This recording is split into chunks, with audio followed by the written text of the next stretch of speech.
Yes, I'm also cleaning the house. There's slime everywhere, and I'm not pointing fingers, but I need you all out of the way. Gross, Anne.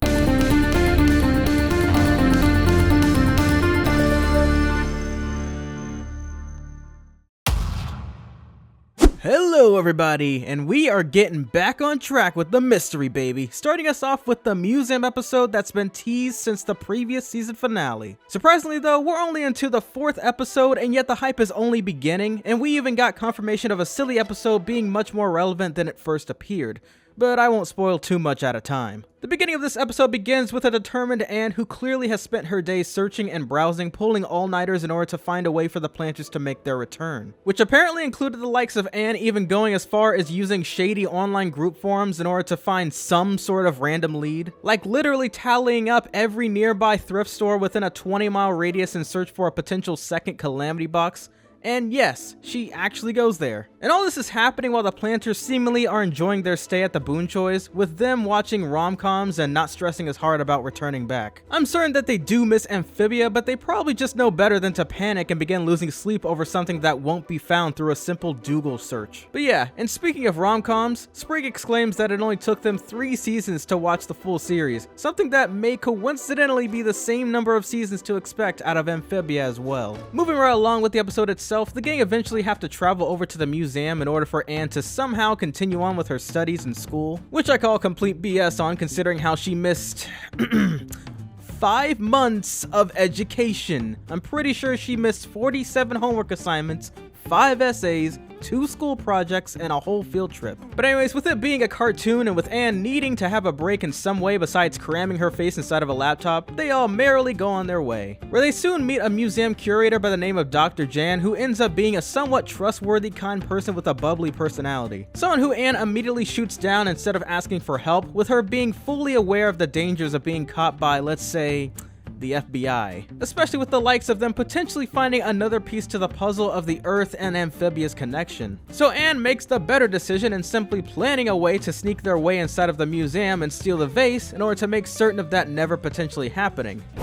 I still can't believe we're robbing the museums. They Mission Impossible their way inside, with Hoppediah creating a diversion since apparently he must be an expert at doing so these days. But once Polly makes her way to the end, the robot of course comes in at the perfect moment to blow their cover and nearly screw up their heist. However, with the help of Dr. Jan being the awesome curator she is, she writes them off as being nothing more than performers reenacting events. And as for the killer robot, it decides to flee due to it being given orders to not be seen and attract attention to any other human so that the invasion of Earth remains subtle. So obviously Dr. Jan uncovers their whole dimensional frog secret and soon gladly takes the time to help Anne and the planters on the journey of uncovering secrets that can possibly be found on Earth. Starting off with the recently found amphibian vase that ironically ends up being a pot with a hidden message only being seen using a blacklight. Something that Anne consistently would bring up to be a possible way to expose new secrets, and a reference that I'm certain didn't fly over too many people's heads. The very next episode takes place a day later, which is somewhat of a consistent thing that they seem to be doing with these newer episodes, showing us what's happening day by day, meaning that no one is slacking on trying to get back to Amphibia, and nor is the robot slacking on attempting to get rid of Anne. But within this episode, they receive a message from the curator letting them know that she discovered something miraculous overnight during her research, being the hidden text, which we'll surely get to soon. But they're interrupted by Anne's mother, who insists that they instead join the Thai community on their monthly gathering, to which Anne describes it as something that gets old quick, despite there being all this food at the temple. So yeah, I don't think it would get too old for me.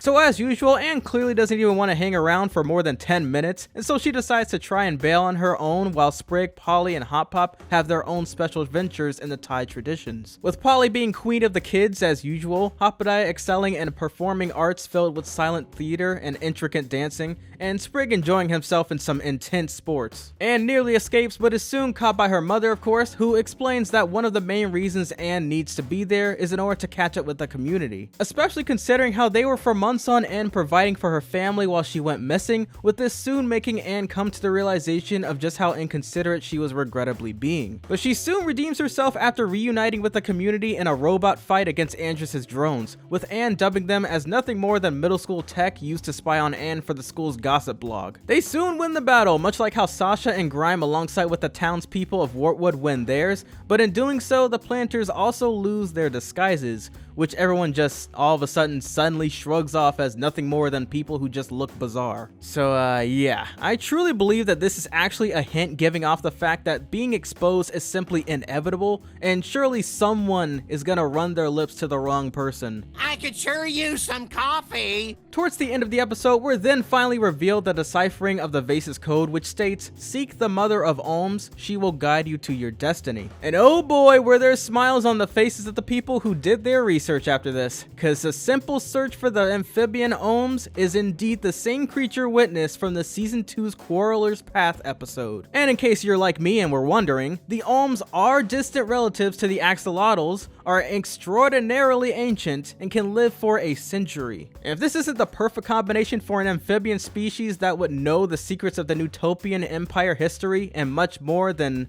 I don't really know what is. One thing I will say is that it probably won't end up being Anne and the crew to look for Olms, but instead possibly Sasha and or General Yunin in search for historical answers or wisdom. But it also could be possible that Anne will for once actually look up something relevant and search up the word Olms in order to jumpstart Polly and Sprig's memory. And well, that my friends is the end of this lovely video. I really enjoyed that reveal because it just proves that all of these silly like episodes tend to be much more than what meets the eye at first glance. Please like this video, subscribe to ya boy, and I will as usual catch you all in the next one. Peace!